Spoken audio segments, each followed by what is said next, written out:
This week we played Summoner Wars by Plaid Hat Games.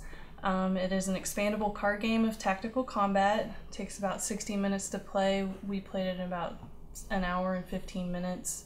It's a two-person game with an expansion up to 4 people. This game's pretty much like other games for the most part. It's just got some cards and dice and tokens, all of which are pretty fine.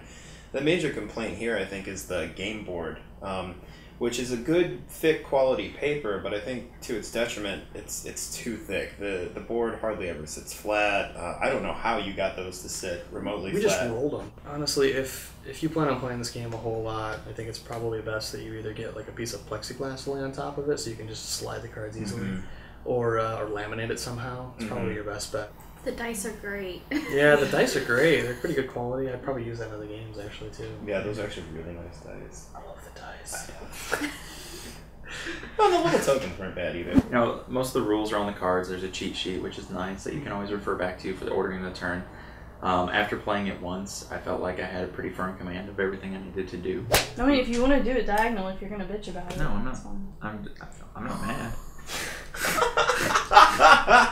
Matt didn't bitch about it, so... The thing I didn't like about the game in terms of accessibility was that it can go really fast or it can go really slow. And it tended to go slow because I think in games like this, especially with some of the cards, people have a tendency to turtle. Yeah. And so if you get a turtle strategy, then the next thing you know, you've got 2 people kind of shooting missiles at each other for an hour. Once you've played through once with a deck, it's got a pretty clear strategy as to what you have to do with it, because its abilities and its cards only really lead to one strategy. Right. So any of my 0 guys basically get double attacks this turn. Anytime you roll, you have to roll 6 to hit. Second most cheaty card in the deck. But if you have to learn a new strategy every time, it's going to take... Takes a little while. A while. It's the same with Magic in that you really have to pay attention. We said it over and over with Dominion too, but you've got to read your cards every time.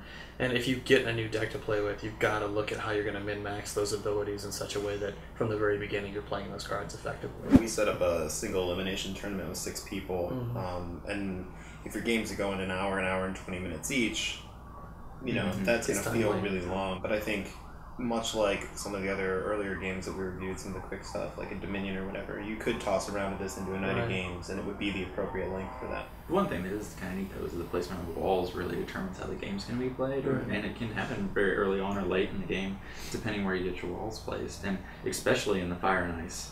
With the Goblins versus the Dwarves, it seemed like the walls were a little less important. I mean, the walls for me were Goblin factories, that's all they were. And the Fire and the Ice guys were really appropriate use of walls was such an important aspect. The best time I had playing was when we were just moving and attacking, because it was a faster paced game. Right, the pace was increased. So again, we keep saying pace over and over again, but I think that's where this game kind of breaks down a little bit. What you doing over there, shuffling McShuffleton? I think she's cheating. Well, she is Travis's wife, so yeah, she's cheating, you know. I'm summoning. Okay. It wasn't shuffling, it was discarding from my magic. It's a fun game. It's just... It is kind of neat, though, that it sort of has an end game to it. Yeah, that's true. I mean, the gameplay shifts throughout the course of the games. That can be neat. I still have yet to make it through playing all the decks. And in terms of replayability, I'm interested in playing the decks I've played against, because I've seen how they can screw the decks that I played as. Right. Until the ability to expand those decks and really customize them comes out, I don't know that I'd personally be interested in playing as them again. Maybe one more time to see if I could get the strategy right. Right. But, yeah, I think replayability, if there wasn't the option of adding either more, standalone games that you can expand on the initial one you buy, or if there weren't the ability to add cards like a living card game later on into an existing deck, if that didn't occur, this game would be stale pretty quickly, I think. So I would say to the designer, keep putting them on if you're going to expect this game to keep going, because it needs to remain interesting, and it doesn't if you play the same deck or 2 decks over and over and over again. You know, this game, it reminded me of like a quick and easy to play Magic the Gathering, and I haven't played Magic in a long time, and I remember that, like, playing that very fondly, and I've missed it lately. I would be half tempted to pick up one of these and have it around for a time when I wanted to fix like that, because it's very heavily every individual card does something different. There's kind of a luck of the draw on how much mana you have at any one given time. I definitely wouldn't buy it. It wasn't interesting to me, and the only part of the game I liked was towards the end, and I ended up losing anyway. So to echo what Matt said, if it were a Magic the Gathering, fan myself, or I had a group of friends that really enjoyed it. I don't want that dice anymore. Are you kidding me? How is that even possible?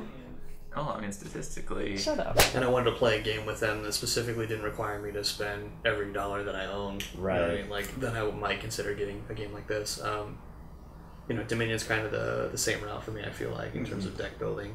And it does that for you to an extent. It's not the same type of thing. It's more, attack. And there's actually a pretty decent war game element associated with it, which is cool. I think the thing that took so long for us is that we had to read every card. Yeah, It's like, that's okay, true. That's that right. makes a phase take a long time. Yeah. That you had the cheat sheet, and it was like, oh, okay, what can I do? Well, I can play a special ability. I only have 5 cards, so there's only 5 decisions. Mm-hmm. I can summon.